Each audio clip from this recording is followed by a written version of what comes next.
परिचय। वाह, ये बगीचा कितना सुंदर है माधव। तुम क्या देख रही हो आलिया? मैं बगीचे की तस्वीर को देख रही हूँ माधव। आलिया, क्या तुम इस तस्वीर में विभिन्न वस्तुओं का विश्लेषण कर सकती हो? हाँ, उसमें बेंचें, स्लाइडर, फव्वारा, फूलों की सेज इत्यादि है। बच्चों, अब तस्वीर में विभिन्न वस्तुओं के आकार का विश्लेषण कीजिए। जी हाँ, बेंच का आकार आयताकार है, सेज का आकार वर्गाकार है, स्लाइडर का आकार त्रिभुजाकार है, फव्वारे का आकार वृत्ताकार है। इन्हें समतल ज्यामितीय आकृतियां कहा जाता है। इस पाठ में हम विभिन्न ज्यामितीय आकृतियों के गुणों को जानेंगे। उद्देश्य।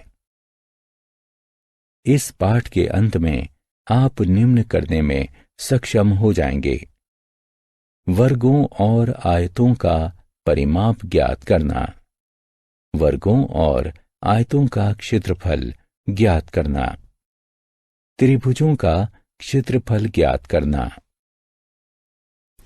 समानांतर चतुर्भुजों का क्षेत्रफल ज्ञात करना, एक वृत्त की परिधि और क्षेत्रफल ज्ञात करना, इकाइयों का रूपांतरण करना, वर्गों और आयतों का परिमाप।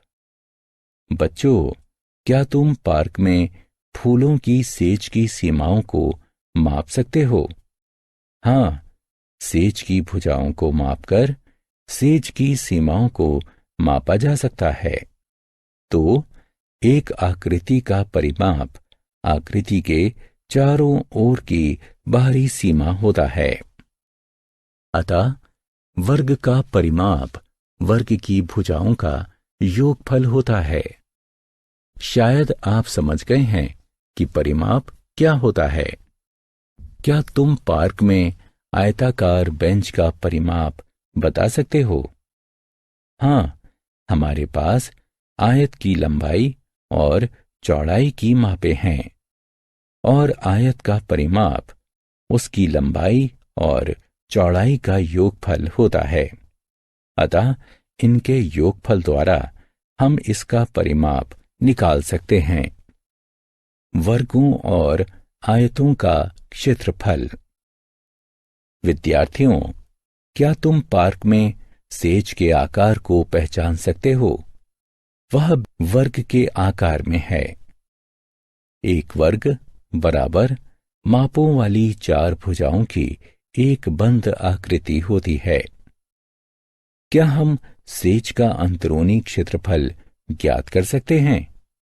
हाँ, यदि हमारे पास किसी एक भुजा की माप हो तो हम क्षेत्रफल ज्ञात कर सकते हैं। एक वर्ग का क्षेत्रफल उसकी एक भुजा का वर्ग होता है। आपने पार्क में बेंच का आकार अवश्य ही देखा होगा। वह बैठने वाले शीर्ष भाग पर आयत के आकार का होता है। क्या तुम बेंच के शीर्ष भाग का क्षेत्रफल ज्ञात कर सकते हो? जी हाँ, यदि आपको आयत की लंबाई और चौड़ाई पता है तो हम क्षेत्रफल निकाल सकते हैं। आयत का क्षेत्रफल उसकी लंबाई और चौड़ाई का गुणन होता है। त्रिभुज। क्या आप जानते हैं कि त्रिभुज क्या है? जी हाँ, एक त्रिभुज तीन भुजाओं वाली बंद आकृति होती है। क्या आपने पार्क में फिसल पट्टी यानी स्लाइडर को देखा है? वह त्रिभुज के आकार में है। तो क्या हम त्रिभुज का क्षेत्रफल निकाल सकते हैं? हम त्रिभुज के क्षेत्रफल के सूत्र का उपयोग करके भी त्रिभुज का क्षेत्रफल निकाल सकते हैं। इसके लिए हमें त्रिभुज के आधार, ऊंचाई की मापों की आवश्यकता होती है। त्रिभुज का क्षेत्रफल उसकी ऊंचाई और आधार के गुणन का आधा होता है। समानांतर चतुर्भुज। बच्चों, अब इस आकृति को देखो। क्या तुम इस आकृति का नाम बता सकते हो? जी हां, ये समानांतर चतुर्भुज है। एक समानांतर चतुर्भुज 4 भुजाओं वाली एक बंद आकृति होती है, जिसकी सम्मुख भुजाएं परस्पर समानांतर होती हैं। क्या हम इस आकृति का क्षेत्रफल निकाल सकते हैं? हां, समानांतर चतुर्भुज के सूत्र का उपयोग करके हम इस आकृति का क्षेत्रफल निकाल सकते हैं। इसके लिए आपको आधार तथा संगत समानांतर भुजाओं के बीच की दूरी की आवश्यकता होती है। एक समानांतर चतुर्भुज का क्षेत्रफल उसके आधार तथा समानांतर भुजाओं के बीच की दूरी का गुणन होता है, अर्थात समानांतर चतुर्भुज की ऊंचाई। वृत्त। बच्चों, क्या तुमने फव्वारे का आकार देखा है? फव्वारा वृत्त के आकार में है। क्या तुम वृत्त की परिधि माप सकते हो? हां, यदि आपको वृत्त की त्रिज्या ज्ञात है, तब वृत्त की परिधि के सूत्र का उपयोग करके वृत्त की परिधि ज्ञात की जा सकती है। वृत्त की परिधि एक वृत्तीय क्षेत्र के चारों ओर की दूरी होती है। दूसरे शब्दों में, यह वृत्त की सीमा रेखा होती है। वृत्त की परिधि एक अचर, जिसे पाई कहा जाता है, तथा उसके व्यास का गुणन होती है, या वृत्त की त्रिज्या तथा पाई के गुणन का दुगना होती है। बच्चों, तो क्या हम वृत्त का क्षेत्रफल भी निकाल सकते हैं? हां, यदि हमें वृत्त की त्रिज्या की माप ज्ञात हो, तो हम वृत्त का क्षेत्रफल ज्ञात कर सकते हैं। वृत्त का क्षेत्रफल वृत्त की त्रिज्या तथा पाई के गुणन के बराबर होता है, या हम वृत्त के क्षेत्रफल को व्यास के पदों में भी व्यक्त कर सकते हैं।